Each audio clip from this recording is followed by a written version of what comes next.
በአብይ ይልማ ሚዲያ ተዘጋጅቶ ይቀርብልዎታል። ሣድስ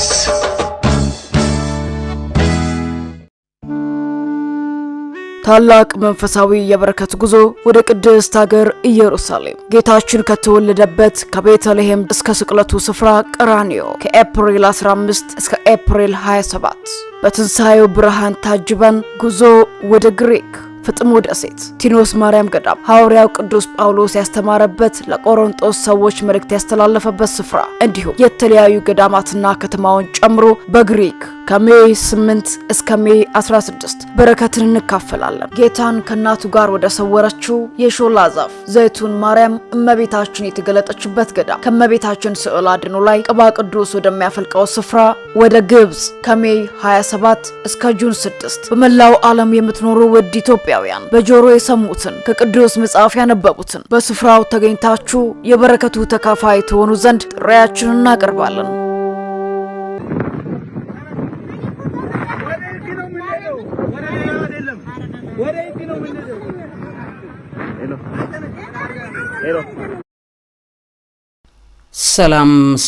ሰላምና ጤናን ፍቅርን በረከትን ያድርልኝ። ክብራትና ክብራን ሣድስ ቤተሰቦቼ እንደምን ያላችሁልኝ? እንግዲህ እንቀጥላለን። ዛሬም እንደተለመደው እዚህ ስክሪን ላይ እንደምታዩት ይህች እናት ልጇ ሳር ላይ በመርገጡ የተነሳ ሲያጎሳቁላት የምታዩትን የደንብ ባለሙያ በሚባሉ የሚታወቁትን በተመለከተ ኮሜንት እናደርጋለን። በጣም ልቤን ስላናደደው ነው ማለት በጣም ያሳዝናል። አንዳንዴ ወደ ጭካኔ ሰዎች አእምሯቸው እየተሰራ እንዳለ እየተገነባ ያለው ነገር ምን እንደሆነ በጣም ያሳዝናል። ይሄን ነገር በተመለከተ ኮሜንት እናደርጋለን።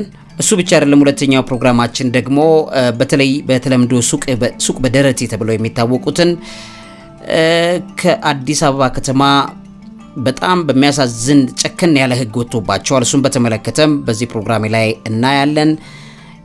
ሌላኛው ኢሳያስ አፈወርቂን ምናልባት ሊያናድድ የሚችል ነገር ነው ይሄ ጉዳይ። እንግዲህ በኢትዮጵያና በእስራኤል መካከል የተሰማ ነው። የእስራኤሉ ጠቅላይ ሚኒስትር ቤንጃሚን ኔታንያሁ የሰጡት ለኢትዮጵያ የሰጡት በተለይ የአሰብ ወደብን ተመልክቶ የድጋፍ ለመስጠት ያደረጉት ነገርን በተመለከተ በዚህ ፕሮግራም ላይ ኮሜንት አደርጋለሁ። እሱ ብቻ አይደለም። በአመታት ልዩነት በተለይ የአሰብ ወደብን ተመልክቶ መለስ ዜናዊ በህይወት ከመሄዳቸው አስቀድሞ በነበረው ጊዜ እስራኤል ኢትዮጵያ የአሰብ ወደብን እንድትጠቀም ለማድረግ ድርድር እያደረገች የነበረችውን ጉዳይ በተመለከተ ምን ይመስላል? አሁን ያለውስ ማዕቀፍ ምን ይመስላል? ለምንድነው እስራኤል የአሰብ ወደብን የፈለገችው በሚለው ዙሪያ ላይ ኮሜንት እናደርጋለን። አብራችሁኝ እንድትቆዩ በድጋሚ በአክብሮት ጋበዝኩኝ። ወደ መረጃዎቼ ልለፍ። እውቀት ታላቁ እግዚአብሔርን ታከብራለች። እንግዲህ ውድ ቤተሰቦቼ ወደ መጀመሪያው መረጃ ልለፍላችሁ። የእስራኤሉ ጠቅላይ ሚኒስትር ቤንጃሚን ኔታንያሁ በተለይም የአፍሪካ ቀንድ ላይ የቀይ ባህርን ለመጠቀም ኢትዮጵያ ያንን ቦታ እንድትይዘው ለማድረግ ከዚህ ቀደምም በጣም ጥረት አድርገው እንደነበር እስራኤሎቹ ይታወቃል። እንደሚታወቀው በምስራቅ አፍሪካ ላይ በተለይም የሶማሌላንድን በመደገፍ ደረጃ እስራኤል ትልቁን ቦታ ከሚይዙት መካከል ትገኛለች። ስለዚህ በዚህ ስፍራ ላይ የሶማሌላንድን ኢትዮጵያ በዚህ ደረጃ ላይ ቀርባ እንድታነጋግር ሀገራዊ እውቅናም ጭምር እንድትሰጥ ለማድረግ በጣም ብዙ ድጋፍ እስራኤል ስታደርግ እንደቆየች ይታወቃል። እሱ ብቻ አይደለም። በቀይ ባህር ላይ በኢትዮጵያ ኃይል እንድታገኝ እስራኤል ረጅም ጊዜ ፍላጎት አላት። ለዚህም የሆነውም እንግዲህ በብዙ ታሪካዊ ሂደቶች ውስጥ ከኤርትራ ጋር ከሚሆነው ግንኙነቷ ይልቅ ከኢትዮጵያ ጋር ቢሆን አዋጪነት እንዳለባት እስራኤል ታውቃለች። ከፍተኛ የኢትዮጵያውያን ቁጥር በየጊዜው ወደ እስራኤል ለመንፈሳዊ ጉዞ ይሄዳሉ። እንደገናም ደግሞ በኢትዮጵያና በእስራኤል መካከል በብዙ ሺህ ዘመናት የቆዩ ጥንታዊ ታሪኮች አሉ።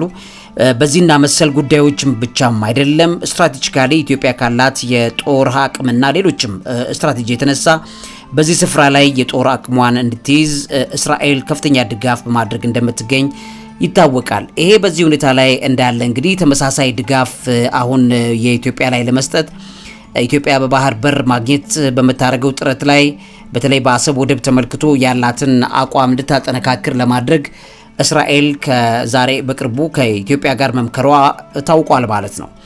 እንግዲህ ይሄ በእስራኤል ከ2017 እንደ ፈረንጆቹ አቆጣጠር ተመሳሳይ ነገር እንደነበረ ይታወቃል።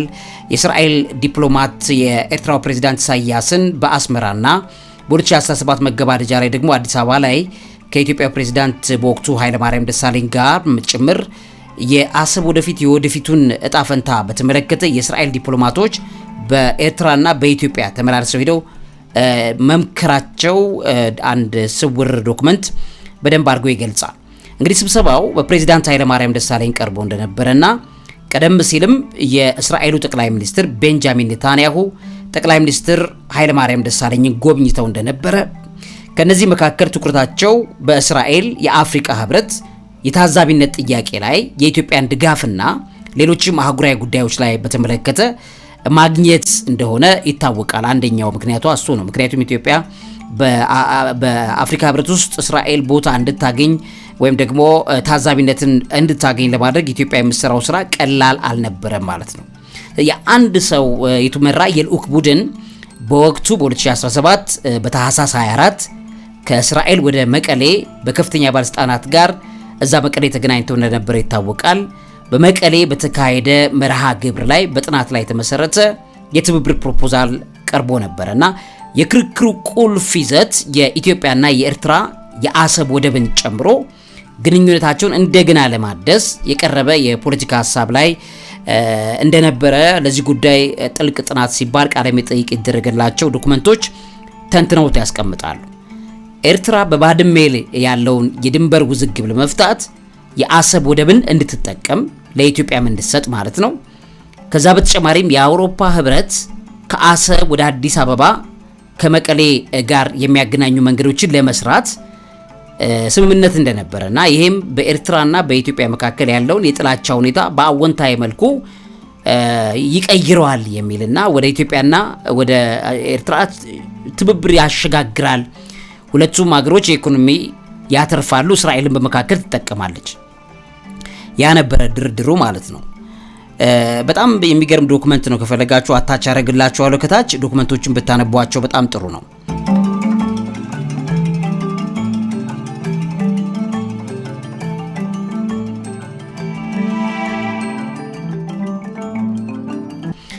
ስለዚህ ከዛ በኋላ ከ3 ሳምንታት በኋላ ዘመን ተለወጠ። በ2018 አውሮፓውያኑ ዘመን አቆጣጠር ኢሳያስ ንግግራቸውን ህወሓትን በወቅቱ እንደ ችግር ህወሓት ለዚህ በጣም ችግር ፈጣሪ ሆኖብናል በሚል ጌም ኦቨር ወያኔ የሚለው መፈክር አቀረቡ ማለት ነው። ከዛም የጂኦፖለቲካዊ ሁኔታን መቀየሩ በማያጣይቅ ሁኔታ በህወሓት ላይ ዘመቻም የተከፈተበት ጊዜ እንደነበረ ጊዜው ያ ጊዜም ትክክለኛው በህወሓት ጋር ጥላቻ የተፈጠረበት ወይም መቆራቆስ፣ ምክንያቱም ይህንን ሀሳብ የህወሓት አመራሮች ተቀባይነት አላገኙም። ሶስቱም ቃለ መጠይቆች የተደረገላቸው ሰዎች ወይም ዶክመንቶቹም ጭምር ይህንን ነው የሚናገሩት። በወቅቱ የነበረውን አሰብ ወደብን ኢትዮጵያ ተጠቅማ በዛ አይነት የንግድ ልውውጥ ላይ ያ አይነት ሀሳብ ፕሮፖዛል እስራኤል ያቀረበችውን በተመለከተ በህወሓት ዘንድ ተቀባይነት አለማግኘቱን ኢሳያስ አፈወርቂም ህወሓትን መክሰስ መጀመራቸውን ይዛ ሰዓት ዶክመንቱ ይናገራል። ይህም እንግዲህ ጂኦፖለቲካዊ ሁኔታዎች ከዛ በኋላ እንደተለዋወጡም ጭምር ያሳያል።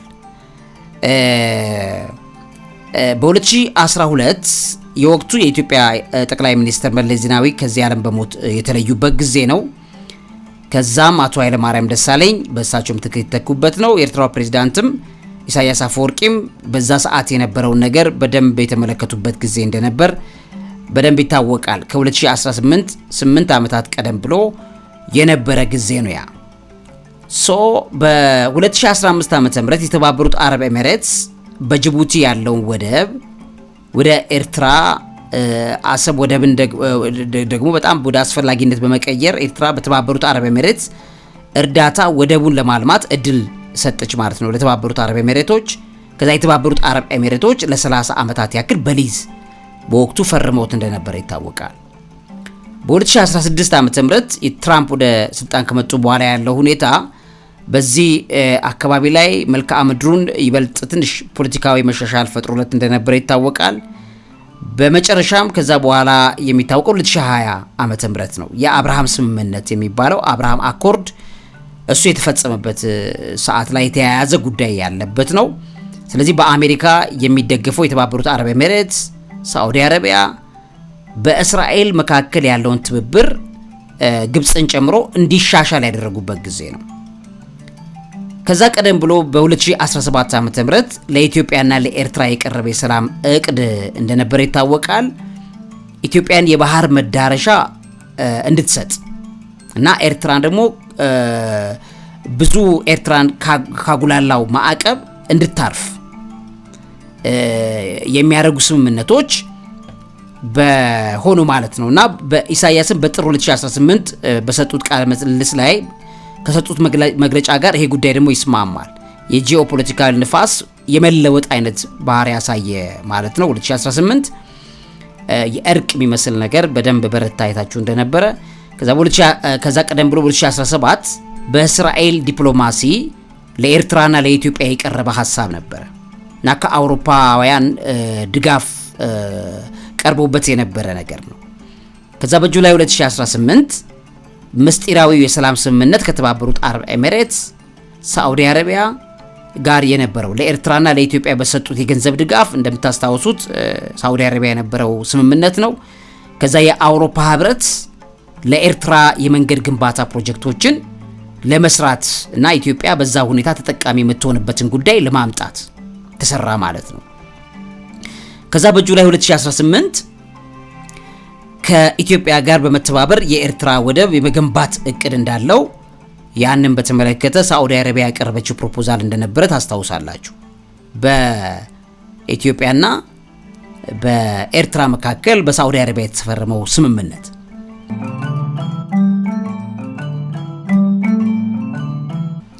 በወቅቱ ኤርትራ ከኢትዮጵያ ጋር የገባችው ሰላም ስምምነት የፖታሺየም ወደብ መገንባትንም ጭምር እዛ ላይ የማቀድ ጉዳይ እንደነበረም ዶክመንቱ ያጋልጣል። በኤርትራ ውስጥ የአውሮፓ ህብረት መንገድ ግንባታ ፕሮጀክትን ማቀድ ከማስታወቂያው ይሄንን ከመደረጉ በፊት በየካቲት 2019 ፕሮጀክቱ ተጀምሮ እንደነበረ ከዛ ወደ 20 ሚሊዮን ዩሮ ያክል በጀት ፈሶበት እንደነበረ ዶክመንቱ ያጋልጣል። ከዚህ በኋላ እንግዲህ ለቀጣይ ደረጃዎች 60 ሚሊዮን ዩሮ ያክል በጀትም ተዘርግቶ እንደነበረ ይታወቃል። የተባበሩት መንግስታት የፕሮጀክት አገልግሎት ቢሮ የሚባል UNOPS የሚባል ተቋም ነው ይሄንን የሰራው። ከዛ ጋር የመጀመሪያዎቹ ስብሰባዎች ከ2025 ከህዳር 25 እስከ 30 መካከል እንደነበሩ እነዚህ የሲክሬት ዶክመንቶች ይናገራሉ። እንግዲህ ፕሮጀክቱ በጥር 24 2019 እንግዲህ የኢትዮጵያ ስምምነት በጣም የመጣበት ጊዜ እንደነበር ታውቃላችሁና በዛ ሰዓት ላይ ኦስትሪያ፣ ቤልጂየም፣ ዴንማርክ፣ ፊንላንድ፣ ፈረንሳይ፣ ጀርመን፣ ጣሊያን፣ ኔዘርላንድስ፣ ኖርዌይ፣ ስዊድን፣ ስዊዘርላንድ፣ ዩናይትድ ኪንግደም እንዲሁም ደግሞ EEAS የሚባል ተቋም እነዚህ የተገኙበት ስብሰባ ተደረገና ይሄ ጉዳይ ለነሱ ብሪፍ ተደረገ፣ ተብራራላቸው። ከዛም እንደ አውሮፓዎቹ ዘመን አቆጣጠር በ2018 ጁላይ ወር ላይ የሰላም ስምምነቱ ተደረገ። ፕሮጀክቱ ሰላምን ለማጠናከር የኢኮኖሚ ውህደትን በኢትዮጵያና በኤርትራ ለመፈጸም የኤርትራን ኢኮኖሚ ለመክፈት የኤርትራን ልማት ለመደገፍ ቁልፍ እድል ይሰጣል በሚል ቀረበ ማለት ነው። እንግዲህ ይሄን ጉዳይ የአውሮፓ ህብረት በደንብ ሳንሱር በደረገበት የስብሰባው ቃለ ጉባኤ ላይ ዶክመንቱ የተወጣው ዶክመንት ያሳያል። ፕሮጀክቱ በፍጥነት አለበለዚያ ኤርትራ ወደ ሌላ ቦታ እንዳትመለከት ወይም ደግሞ ነገሮች እንዳይበለሻሹ ለማድረግ በከፍተኛ ፍጥነት እንዲሰራ የሚል ወጥቶበትና በኢትዮጵያና በኤርትራ መካከል የአሰብ ወደብን ተጠቅመው ይሄን ነገር መስራት የሚለው ፕሮጀክት በከፍተኛ ደረጃ ተቀለጣጥፎ ነበር። ከአውሮፓ ልማት ፈንድ የሚባል EDF የሚባል ተቋም ወደ አውሮፓ ህብረት የአደጋ ጊዜ ትረስት ፈንድ ወይም ለአንድ ፈንድ ለአፍሪካ ህብረት የሰጠው EUTF የሚባል አለ ለአፍሪካ ውስጥ አለ ወደዛ ፈንዱ እንዲዘዋወር ከዛ ከአደጋ ጊዜ አሰራሩ ተጠቃሚ ኤርትራም እንድትሆን በተለይ የመንገዶቹ ስራ በኤርትራ ቋሚ ብሔራዊ አገልግሎቶች ውስጥ ባሉ ሰዎች መከናወን እንዳለበት ወደቡንም የአሰብ ወደብን ተመልክቶ ከኢትዮጵያ ጋር ያላትን ይህን ጥቅም እንዲጋሩ ስምምነቱ ተደረገ ማለት ነው። እንግዲህ ብዙ ነገር እዚህ ቦታ ላይ ይነገራል። እንደዚህ የተያዙት ቃለ ጉባኤዎች ላይ የወጣው ዶክመንት ሲያሳይ የአውሮፓ ኮሚሽን ከስራ የተባረሩ ሰራተኞችን ብቻ ለመጠቀም ሀሳብ አቅርቦ እንደነበረና ነገር ግን በአውሮፓ ህብረት በደንብ ሳንሱር የተደረገበት ክፍል ውስጥ ይህ ሁኔታ ተቀባይነት ካገኘና ኤርትራ ቅድመ ሁኔታዎችን በመቃወም ውድቅ ያደረገችበት ሁኔታ ነበረና ምክንያቱም እነዚህ ይሄን ስራ እንዲወጡ የተደረጉ ሰዎች ከስራ የተቀናነሱ ሌሎች አውሮፓ ላይ ይሄን ስራ ይሰሩ ብዙም ተጽዕኖ ላይ ፈጥሩ ይችላሉ የተባሉ ሰዎች ስለነበሩ የኤርትራም ተቃውሞ ከዛ ውስጥ ወጥቶ እንደነበረ ዶክመንቱ ያሳያል።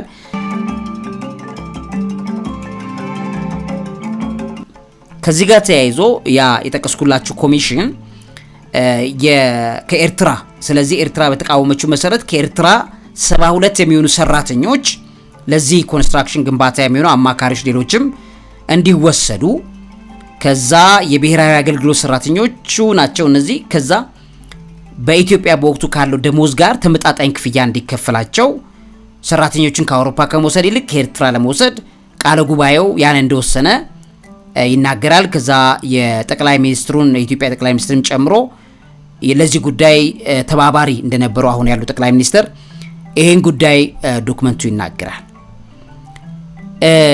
ይሄ እንግዲህ ሚስጥራዊ ስምምነት አብሮት አለ በኢትዮጵያና በኤርትራ መካከል ብዙ ነገሮች እዛ ውስጥ ተያይዘዋል። ስለዚህ በሳዑዲ አረቢያ የተደረገው የነበረው ስምምነት የዚህ አካል እንደነበረ ዶክመንቱ ያጋልጣል ይናገራል። ስለዚህ አሁን ያለው አለመስማማት ውስጥ ለውስጥ ፖለቲከኞቹ መናገር የማይፈልጉት ነገር አለ ማለት ነው። ውስጥ ለውስጥ ጀምረውት የነበረ ነገር ግን አደባባይ ላይ ሳይወጣ ቀርቶ የተበለሻሸ ነገር ስላለ ያ ነገር ከጀርባው እንዳለ ያስታውቃል። ስለዚህ የኤርትራና በኢትዮጵያ መካከል የኢኮኖሚ ውህደትን ለማምጣት የታሰበው የነበረው ነገር መካከል ላይ የህወሓት ጉዳይ አስቸጋሪ እንደነበረና ይሄም ደግሞ ህወሓት ጉዳዩን እንደበጠበጠባቸው ይናገራሉ ማለት ነው በዶክመንቱ ላይ። ሆኖም በኢትዮጵያና ኤርትራ መካከል ከሳዑዲ አረቢያ፣ ከተባበሩት አረብ ኤሚሬትስ፣ ከእስራኤል፣ ከአሜሪካ፣ ከአውሮፓ ህብረት ጋር በመተባበር የኤርትራን መገለል በማስወገድ ለኤርትራና ለኢትዮጵያ የውጭ ድጋፍ በሚሆን ለወደብ ለአሰብ ወደብ ማለት ነው ከዛ ለመንገድ ለባህር ኃይል መሰረተ ልማት ግንባታ ድጋፍ መስጠት በሚል ያስቀምጠዋል። በጁላይ 2018 የሰላም ስምምነቱ ከተፈረመ ከ4 ወራት በኋላ የተባበሩት መንግስታት ድርጅት በኤርትራ ላይ ጥሎት የነበረው ማዕቀብ ነበረ። ያ ተነሳ። በኢትዮጵያ ዲፕሎማሲያዊ ሂደት ምክንያት ነው የሆነው። በዛም እንግዲህ የኖቤል ሽልማቱ በ2019 ተከናወነ። በመጨረሻም በዓለም አቀፉ ማህበረሰብ ኤርትራ ከመገለል ተረፈች ማለት ነው። ይህ በእንዲህ እንዳለ ነው በትግራይ ክልል ላይ ጫና በማሳደር በትግራይ ጦርነት ምክንያት የተጀመረው በ2020 የመጣው የአሜሪካ ፕሬዝዳንታዊ ምርጫ ዋዜማ ላይ የሁሉም አይን ወደ አሜሪካ ባዘነበለበት በዛ ሰዓት ላይ ያ ጉዳይ ተከሰተ። ከዛም በጣም ብዙ ቀውስ መጣ በትግራይ ፖለቲከኞች። ለዚህ የሚሆነው ምላሽ ይሄንን ነገር መሃል ላይ ያለውን ኢትዮጵያ ያን የአሰብ በተለየ ህወሓት ባለስልጣናት ናቸው ኢትዮጵያ ያን የአሰብ ወደብ እንዳትጠቀም ለማድረግ ከተሰራው ስራ በኋላ ብዙ ያመታዩ ጦርነቶች ሁሉ ነገሮች መጡ። ኤርትራም ደግሞ ጠላቴ ህወሓት ነው በሚል ያደረገው ጉዳይ ይሄን ሁሉ ሰበብ ይዞ እንደመጣ ከዛም በኋላ በስምምነቱ በተለይ በደቡብ አፍሪካ ተደርጎ በነበረው ስምምነት ላይ ኤርትራን የሚያገለው ነገር ከዛ በኋላ ተያይዞ እንደመጣና እስካሁን ድረስ ያለው አለመግባባትና ብጥብጥ ከዛ ጊዜ ተረግዞ ሊወለድ ያለ ግን የተጨናገፈ ሽል በውስጡ እንዳለ የሚያሳይ መሆኑን ይሄ ምስጢራዊ ዶክመንት ያጋልጣል ማለት ነው። ውድ ቤተሰቦቼ ከስር ሊንኩን አስቀምጥላችኋለሁ። እነዚህን ዶክመንቶች ብታነቧቸው ብዙ መረጃዎችን ከውስጡ እንደምታገኙ መጠቆም ወዳለሁ። ስለዚህ አሁን እስራኤል እያደረገች ያለችው ነገር የዛ ኮንቲኒቲ እንደሆነ ታያላችሁ።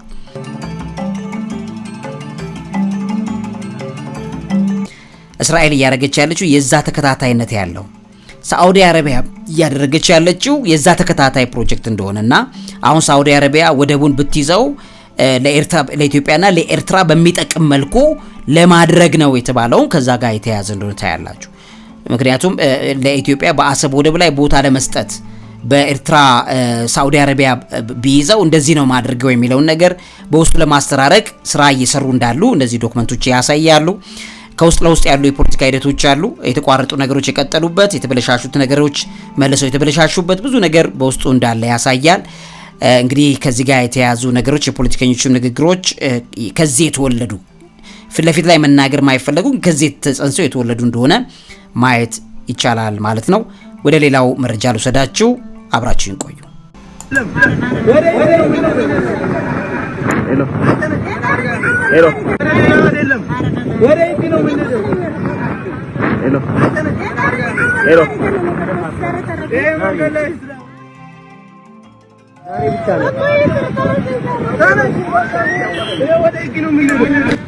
እንግዲህ ውድ ቤተሰቦቼ እዚህ ስክሪን ላይ እንደምትመለከቱት ይቺ እናት ልጇ ሳር ረግጦ እሷም ልጇን ለማምጣት ብላ ወደ ሳሩ ትገባለች።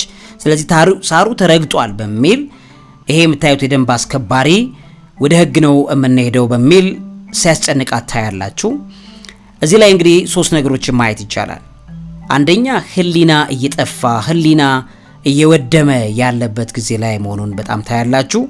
በሁለተኛ ደረጃ በምን ያህል ቢያምኑ ነው እኚህ ሰዎች በምን ያህል ቢያሳምኗቸው ነው እስከ እናት መጫት ህፃን ልጅ ይዛ በህፃኗ ፊት ላይ እንደዚህ አይነት ነገር ሲያደርግ እውነት በጣም የሚያሳዝን ልብ የሚጎዳ ነገር መሆኑን ታያለች። እየለመነችው ህፃኗ በህፃኗ ፊት ሲያሸማቅቅ ማለት ነው። አሁን ህፃኗ ምን ሊያስብ እንደሚችል ማየት ነው። እንግዲህ ውድ ቤተሰቦች በጣም ጨቅላ ህፃን ስለሆነ ብለን ልናስበው አንችልም። ህፃናት በአሁኑ ሰዓት ላይ ማይንዳቸው ሪከርድ ማድረግ አቅሙ ብዙ ነው እና ከዛ ከፊት ለፊት አንድ የቆመ መኪና ይቅርታ ጠየቀች አይደለም ወይ ሶሪ ያለች አይደለም ወይ ለምን አተዋትም ይለዋል።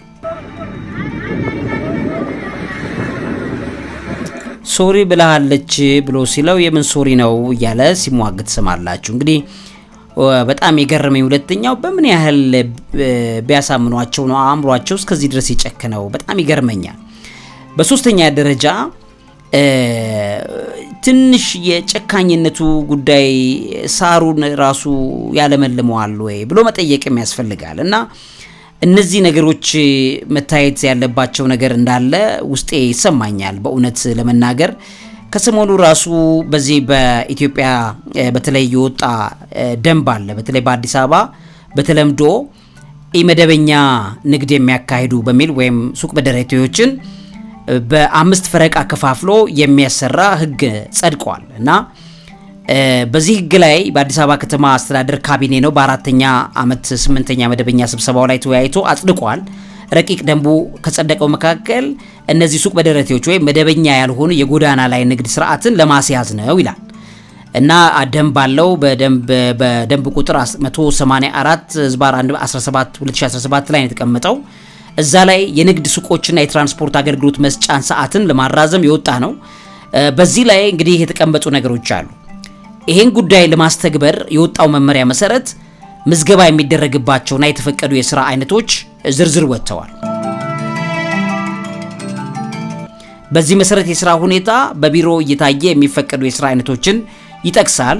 ከዛ በከተማ ውስጥ በወረዳ ጽሕፈት ቤት አማካኝነት የሚነገዱ የተፈቀዱ የሥራ አይነቶች በሚል አልባሳት፣ የወንድ የሴት፣ የልጆች የህፃናት ልብስ፣ የወንድ የሴት የልጆች ጫማዎች፣ ሌሎችም ቀለል ያሉ ኤሌክትሮኒክስ እቃዎች፣ ደረቅ ምግቦች፣ ብስኩት፣ ሳምቡሳ፣ ሳንድዊች፣ አትክልት፣ ፍራፍሬ፣ የታሸጉ ለስላሳ መጠጦች፣ ጭማቂ፣ የግብርና ውጤቶች፣ የእንስሳት ተዋጽኦ እነዚህ የመሳሰሉት በዛ ዝርዝር ውስጥ ተካተዋል።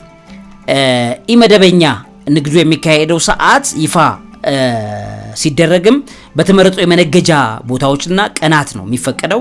የንግድ አይነቶች እንደ አስፈላጊነቱ ይወሰናል ተብሏል። ከዛ ከንጋቱ 11 ሰዓት እስከ ንጋቱ 1 ሰዓት የሚሸጡት እነማን ናቸው ተብሎ ተቀምጧል። ከዛ እዛ ላይ እንግዲህ የተቀመጡትን ነገሮች በደንብ ብዙ ገብታችሁ ማየት ይችላላችሁ። እዛ ላይ ግን በሚገርም ደረጃ ከተቀመጡት ህጎች መካከል በደንቡ መሰረት በመዲናዋ አንድ ግለሰብ መደበኛ ባልሆነ ንግድ ላይ ወይ ሱቅ በደረት የምንለው መደበኛ በሆነ ሊሰማራ የሚችለው የአዲስ አበባ ከተማ መታወቂያ ካለው የከተማዋ ነዋሪ ከሆነ ብቻ ነው በሚል አስገዳጅ መስፈርት አስቀምጧል እና በስራ ላይ ባለው ህገ መንግስት አንቀጽ 40 በሰፈረው የንብረት ማፍራት መብት ስር የሚገኙ ድንጋጌዎች እንዲሁም አንቀጽ 41ን ጭምር ይሰራዋልና በኢኮኖሚ ማህበራዊ ባህላዊ መብቶች ስር የተደነገጉ አሉ። ከዛ የዜጎች ተንቀሳቅሶ ሰርቶ የመኖር መብት ጋር አይጣረስም ወይ የሚል ጥያቄ ሪፖርተር ሚዲያ አቅርቦላቸው አዲስ አበባ ከተማ አስተዳደር ምንድነው ያለው? ውሳኔው በከተማ ላሉ ወጣቶች ቅድሚያ የሥራ እድል ለመፍጠር ታስቦ ነው የተወሰነው በሚል ያስቀምጣል ማለት ነው። እሱ ብቻ አይደለም። እዛ ላይ ሲጠቀስ በዚህ በኢመደበኛ ሆኖ የሚመዘገብ አንድ ነጋዴ የሚሰጠው ቦታ አለ። በዛ ላይ መስራት የሚችለው 2 ዓመት ብቻ እንደሆነና ይሄም የተደረጉባቸው እነዚህና መሰል ጉዳዮች የተደረጉት ዋነኛው ምክንያት ፍልሰትን ለመግታት በማሰብ ነው ብሎ ያስቀምጣል። ማለት ከክፍላት ሀገራት ወደ አዲስ አበባ የሚመጣው ፍልሰት እየጨመረ ነው፣ ስለዚህ ፍልሰትን ለመግታት ነው በሚል ያስቀምጣሉ። እንግዲህ ፍልሰት ለመግታት ነው ከተባለ እነዚህ ከአዲስ አበባ ልብስ ሲሸጡ የነበሩት በመገናኛ ላይ በተለያዩ ቦታዎች ላይ ልብስ እየነገዱ የነበሩ ሰዎች ወደ ቦታቸው እንዲመለሱ ከተደረጉ ወይም አዲስ አበባ መኖር መስራት ካልቻሉ በሚሄዱበት ቦታ ምን እንዲሰሩ ታስቦ ነው የተቀመጠው የሚል መታሰብ አለበት። ግብርና እንዲሰሩ ከተሆነ መሬት ተመቻችቶላቸዋል። ለምሳሌ ወደ ሐዋሳ የሚመለስ፣ ወደ ጅማ የሚመለስ፣ ወደ ጎንደር የሚመለስ፣ ወደ የትም የሚሄድ ሊሰራ የሚገባው ነገር ተመቻችቶለታል ብሎ መጠየቅ ያስፈልጋልና በጣም ብዙ እጅግ በጣም የሚያሳዝን ነገሮች አሉና ይሄንን እንግዲህ በጣም በሚያሳዝን መረጃ የምታዩት ነገር በከፍተኛ ደረጃ ትንሽ ከበድ የሚሉ ነገሮች እየጨመሩ ነው። እግዚአብሔር መቼም ወደ እግዚአብሔር ጣት ከመጠቆም ውጪ ምንም ማድረግ እንደማይቻል ከልቤ ያለውን ሐሳብ ለመጠቆም ነው። ለዚህ አእምሮ ምግብ አዘጋጅና አቅራቢ መምህርና ጋዜጠኛ አብይ ይልማ አብራችሁን ስላላችሁ እግዚአብሔር ያክብርልን ማለት ወዳለው። እውቀት ታላቁ እግዚአብሔርን ታከብራለች።